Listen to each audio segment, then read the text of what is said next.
Thank you so much. Thank you very much for invitation, ladies and gentlemen. President Pavel, President Vas, thank you for inviting me to the GlobeSec Forum this year. In a time of big changes and important decisions, ones that will affect people's lives and how we think about security for years to come. Really, 12 days ago, we completed the final stage of our operation called, as I said, Spider Web.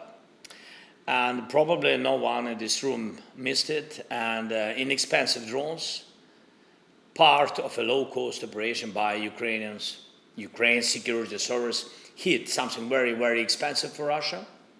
In a very sense of the word, strategic bombers at distant military effort. And it was a completely legitimate operation targeting the very aircraft Russia used to terrorize our country and to send a message of threat to NATO. And these were not just similar strategic bombers, but the exact same ones Russia had used to simulate missile strikes on NATO territory. In total, as I said, 41 Russian military aircraft were destroyed or heavily damaged, and all of these happened almost live for the world to see. And it clearly shows how the technologies of war are changing. 10 years ago, such a strike would have been unimaginable.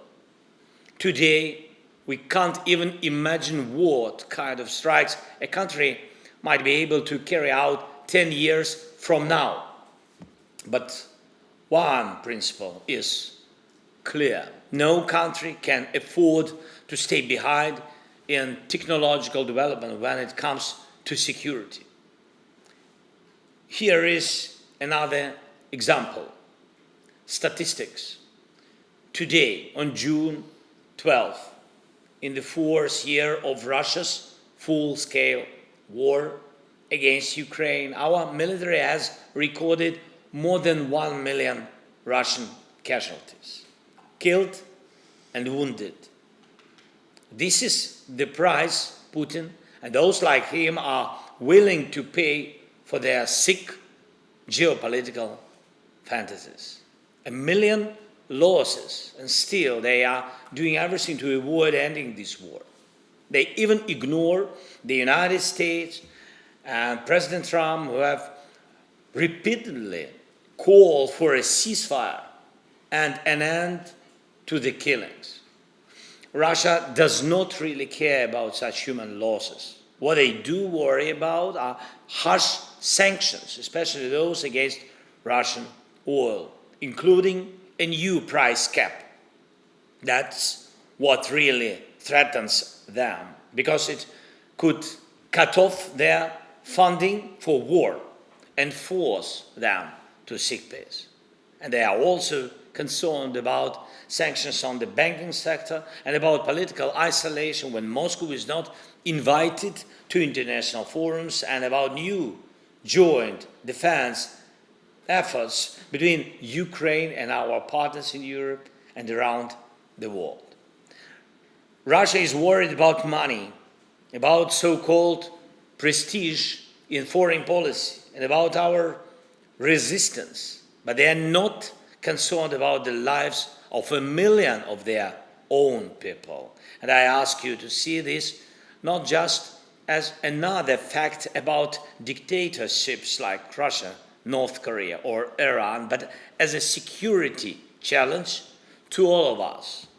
We have to confront those who treat human life as worthless, just as we defend our own safety. This fight is not limited to Europe.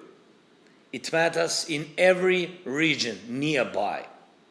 When life means nothing to those in charge, then no crime is off the table, not even full-scale aggression. Dear friends, we now have very clear priorities. First, I want to thank Czechia for its initiative on ammunition supplies. It clearly showed that united efforts can really make a difference in modern warfare.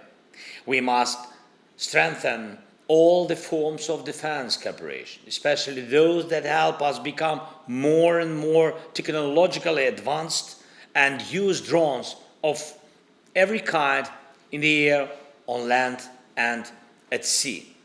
Ukraine is ready to increase drone production by 40% in the near future, already this year. And our factories have the capacity. What we lack is financing.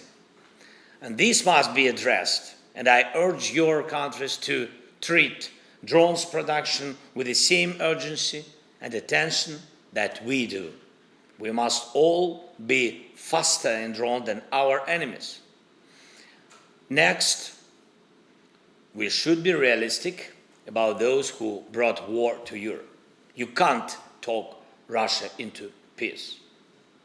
But there are forms of pressure that hurt those in charge. I ask you to support a serious increase in sanctions against Russia. Our goal must be to significantly reduce Russia's oil income and financial capabilities.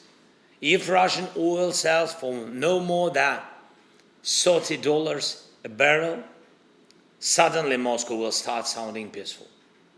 And we must shut down all the loopholes helping to fund the Russian federal budget. We need to apply enough pressure to force at least a real ceasefire.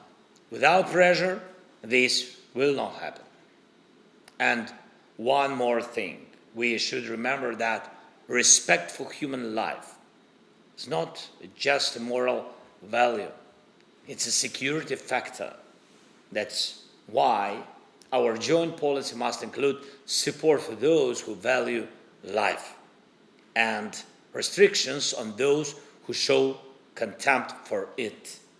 This can only be done at the level of all Europe and the Euro-Atlantic community.